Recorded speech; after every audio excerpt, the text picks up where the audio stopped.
Huh? Come on.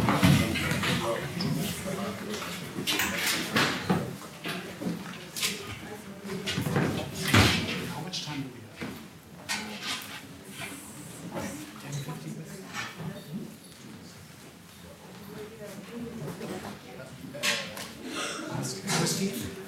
Christine, can you bring the book? The yellow book? So, thank you all, first of all, of course, for coming, and thank you for staying. And again, Dorota, thank you for coming to be with us. Thank you for inviting me. Thank you, Paul, for directing, and we have also Joanna with us, who is the editor of an anthology where this book was included. We also had a series of readings at the New York Theatre Workshop. And she also is the editor of the Great Dialogue magazine. It's a very significant European publication of international theater work and reflection. So thank you for joining us so fast. First, Metal Girl, you're also highly decorated. What tell us about the play? What can I say? My first thought is that when I saw the reading of it in November, made by Dan Safer, I thought it was a disaster, and it was like a soup made by my characters. It was a complete. There was a reading here in New York and by Dan Safer, so yeah. And what I thought was that this play could never be staged here because it's completely. It's impossible to stage it because it's ununderstandable here. But hearing it today, I thought that it's quite universal, although it's hermetically polished. There are some universal motives and things that you can say about human condition in general. Mm-hmm. What was your inspiration for the play? We're just going to show the anthology, which is a great a book that was published. It's also available outside. But tell us, what was the inspiration for the play? Give us a bit of context. To be perfectly honest, the play was commissioned by Teatr Majkowski, and it was staged in Warsaw in co-production with Schaubühne Theater in Berlin.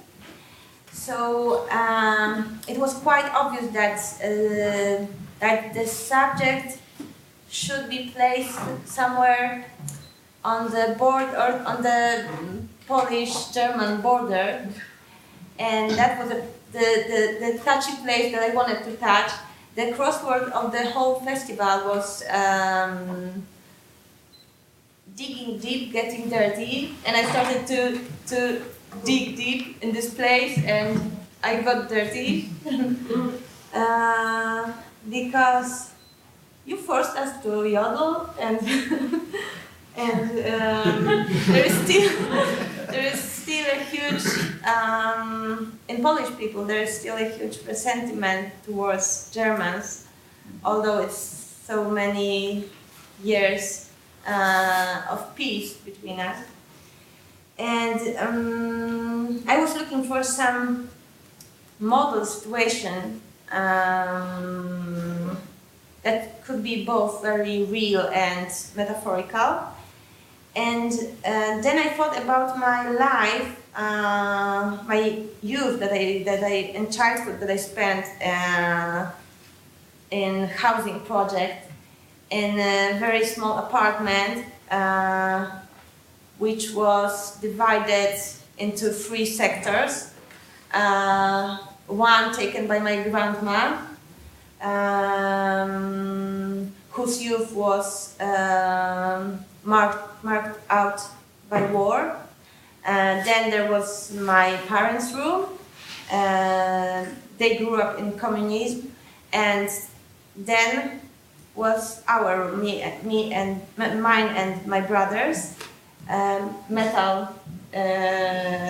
children, and this permanent and crucial conflict in this apartment seemed to be a great model of functioning of Polish society, and that was my inspiration. Mm-hmm. The Painful Voices Festival is here also. It's called Broken Dreams, and one of the ways of looking at contemporary literature also was it's 25 years almost, or it is 25 years after the wall came down. This is a post Berlin Wall breakdown play, and just the idea of the bread, what it meant, to the grandmother, and what it meant to that young girl who was, obsessed about her weight. So it certainly shows that these are generations who, from the outside, have a hard time to communicate. Is that still? Yes. Can that be bridged, or do you think something has been broken? I don't think so. I think that it's so weird that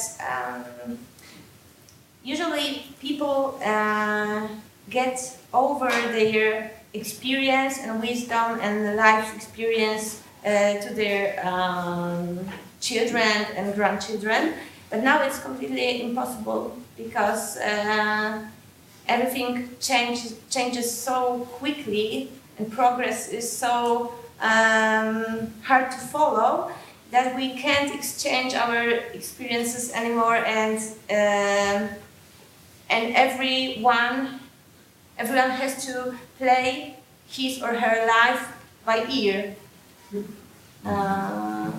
You can't use your ancestors' experience. Mm-hmm.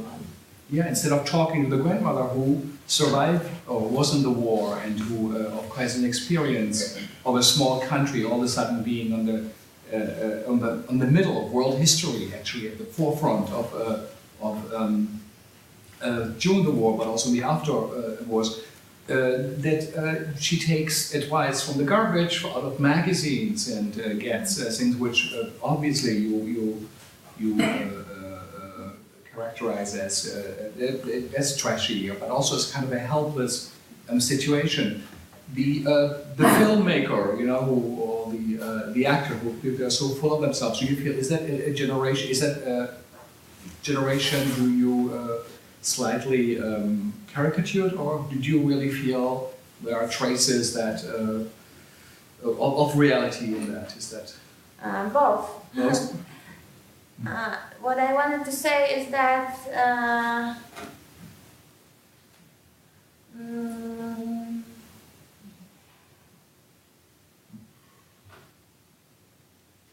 I wanted to portray these better people whose leftovers, whose words leftovers, poor people feed on. Mm-hmm. So. In food as well as in as a metaphor. Metaphor. Yeah, no. It does work. How does your generation truly also then relate to that great worldwide admired generation of a Milosz, of a Herbert, of a Szymborska, Mrożek, Mickiewicz, and all the, how do you relate to this universe of these? We don't. Generation. We don't. It's not important anymore. We just surf internet, downloading difficult words that we don't understand. Something you found on the internet, as she said. In this, Paul, you have worked for such a long time also here in New York. Now you do live also in Warsaw, right? You came to do this here. Tell us about the play. How do you see this play?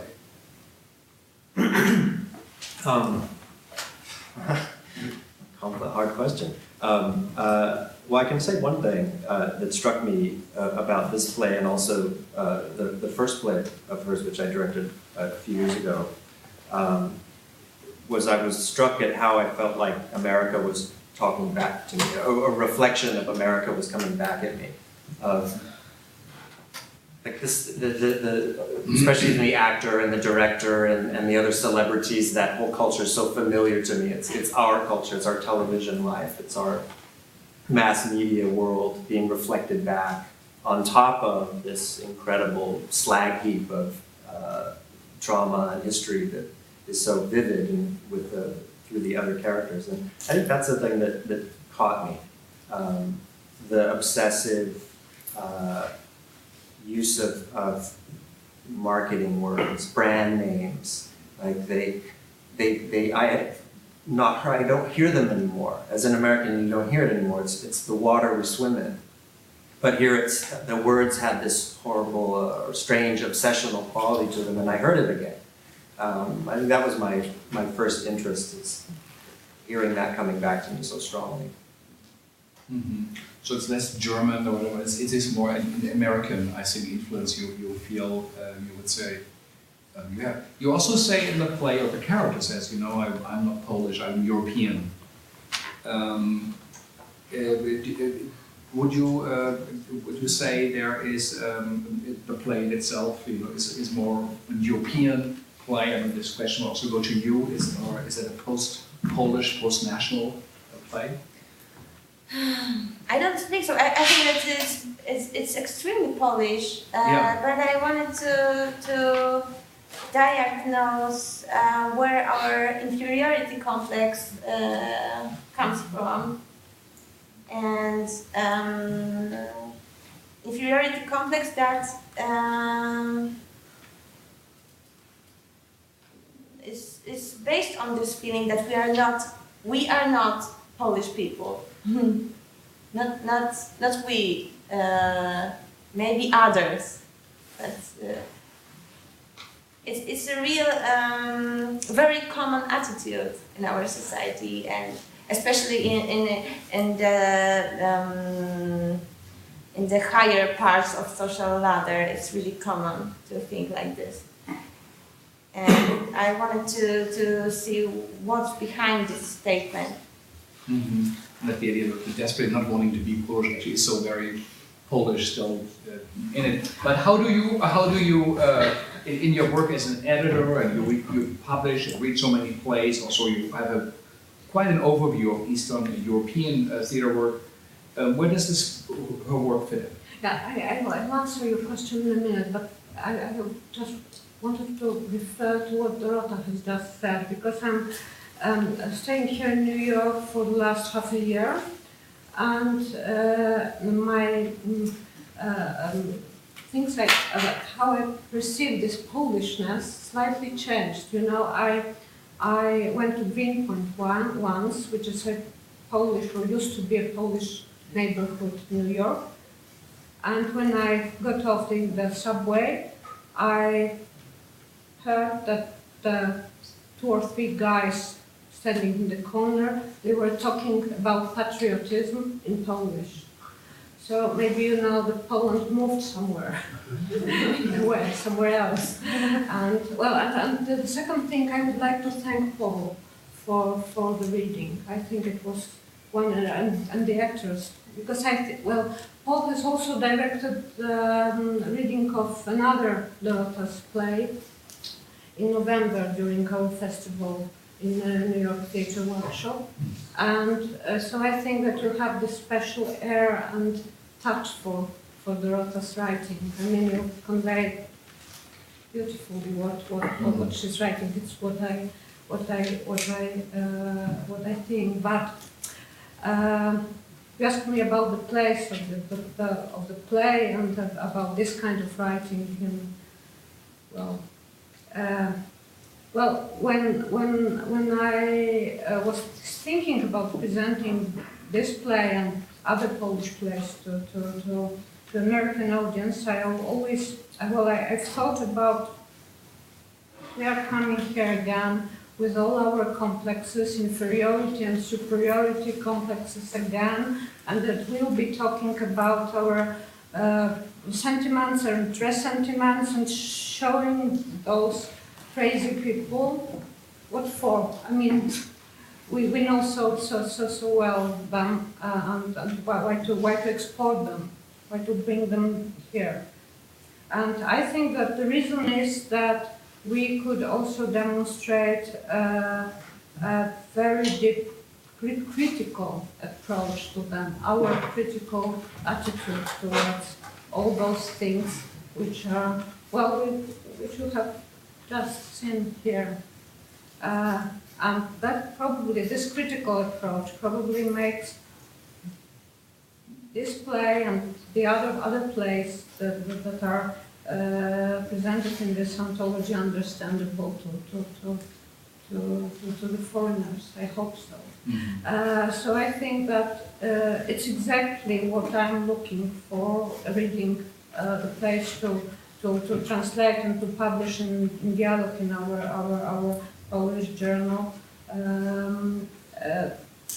We are looking for this critical approach towards history, society, how it is perceived, and how we perceive, or they, I mean, the others perceive themselves. Mm-hmm. So this theater, the piece itself, as a resistance, you know, or but also a called analysis of a new social order, you know, which has shaken identities. Clearly, everybody seems to be shaken and insecure and hyperventilating almost with their spiraling thoughts of life. I know you are also a novelist. I don't know, mostly do most of it, but is theater, what does theater mean for you? In what context do you see it also in Poland? Why do you write theater? I'm not a good person to answer this question because my last play this play was written like 5 years ago, yeah. And I'm not so much interested in theater and literature, and I'm really quite ignorant in this matter. Yeah. But so you wrote 2 plays, that's... Yeah, 2 plays, 3 novels, and I'm really fed up with writing. So, what are your future literary plans? Are you Actually, oh, it's embarrassing, but I became a singer now.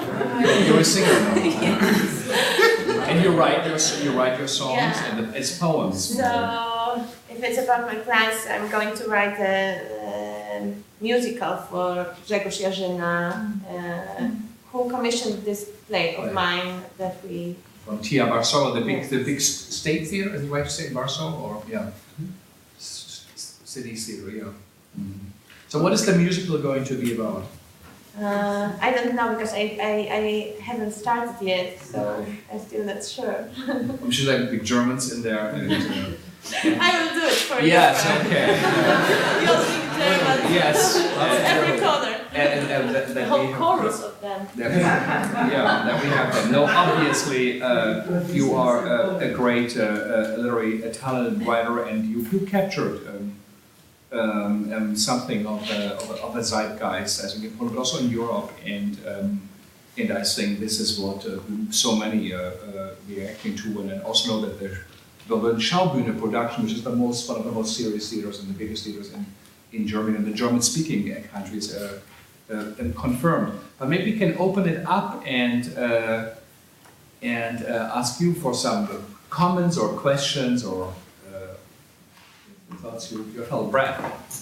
Yeah, the play is very clear on its criticism of the new generation.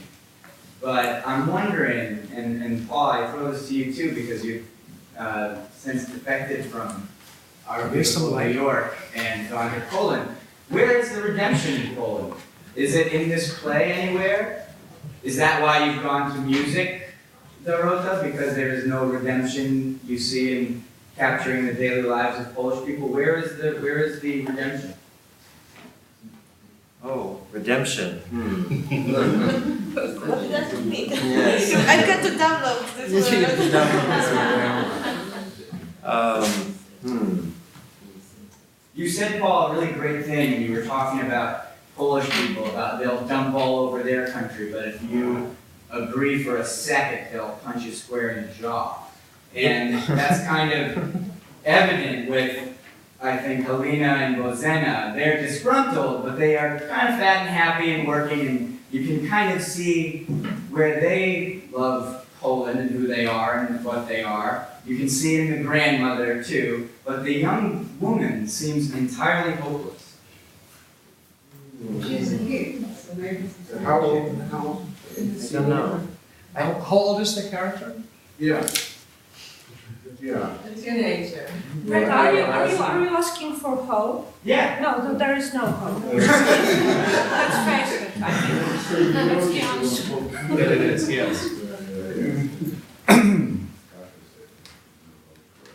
Yeah. I mean, this play is very brutal, for sure. It's another thing that attracts me to the work because it's so brutal, and it's also so funny. And that mix to me is somewhere at the essence of trying to understand the world. That the humor. No one believes me when I tell them this, but actually the thing that I love so much about Poland is their sense of humor. And everyone's like, how could you say that? They're so pessimistic and dark. I said, well, you don't know them, actually, because they're incredibly funny. And very similar to the Irish that way, and kind of similar history.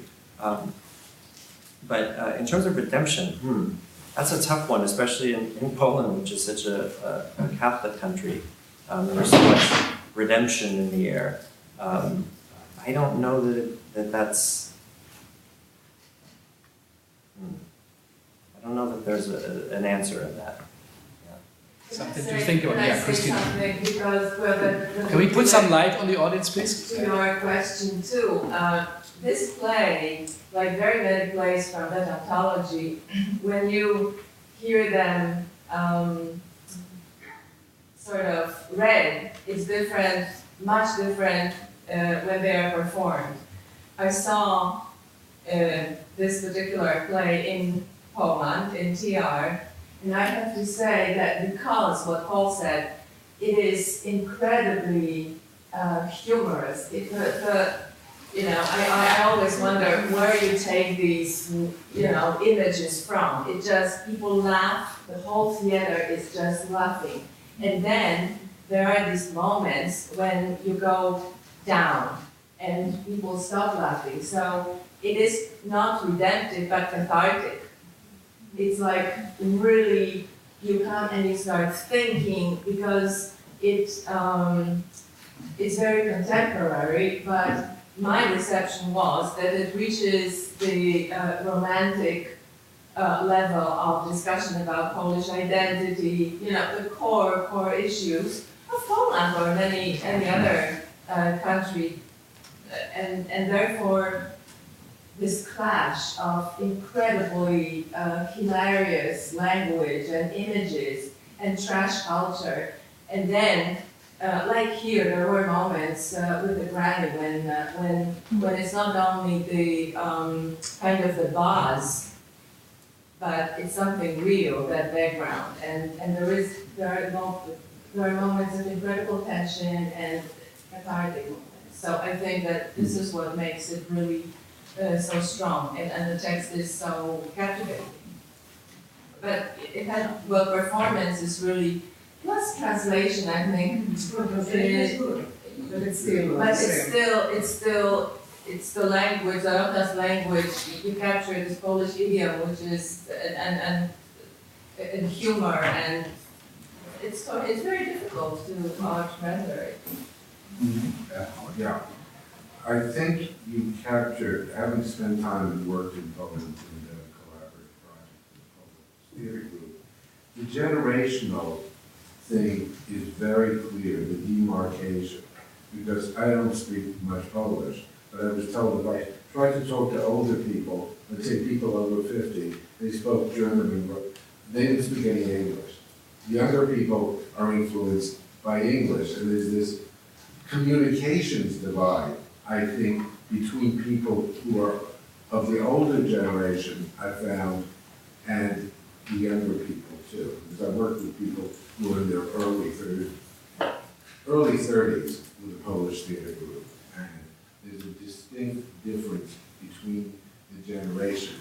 I also found it interesting how you juxtapose each of those characters in their worlds. The mother in the middle generation, the grandmother who is the historical one, and then the young woman who is absorbed with the internet and the pop culture, and how you played them off each other and juxtapose them. And I think in the staging it would be very, very funny when you have the actor and everything else. I can imagine this play be hilarious, and the humor is self-deprecating, Polish humor. I know from working and collaborating how the humor is, that things are presented and then they're put down at the same time. And I think this is a very strong characteristic in a tradition of Polish theater also.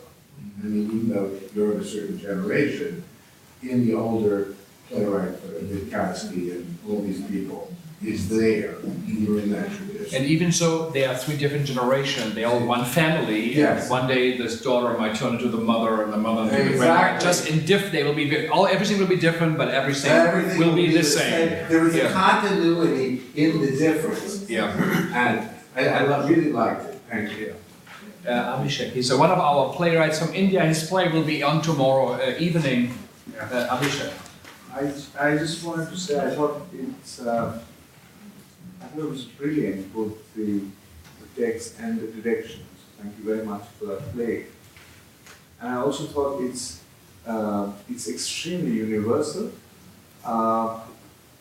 because I could relate to so much in this play relating to modern India, especially urban India. And it's a very new thing because in India wealth is about 12 years old. So people who are 10 years younger than me, they were born into this kind of a world where there are choices between things and people are in isolation. Because before that, we were poor. Like in my house, we often slept in turns because we had one bed and many people.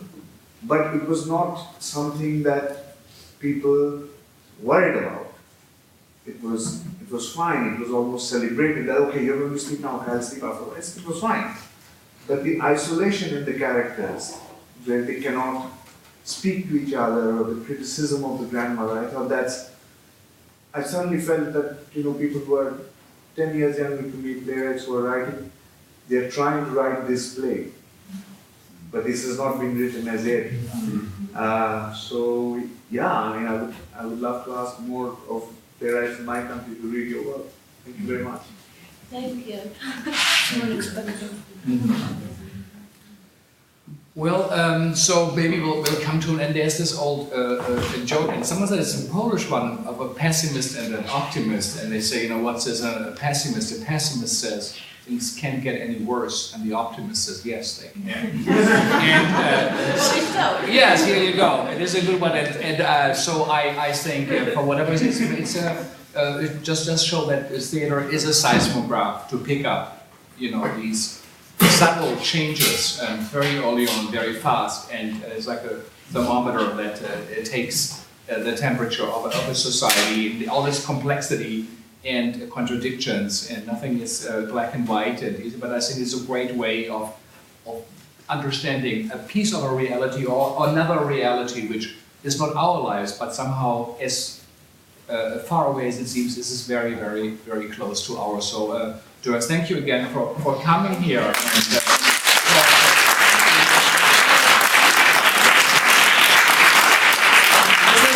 outside, if anybody wants to get part of this great publication, you can and ask any more questions to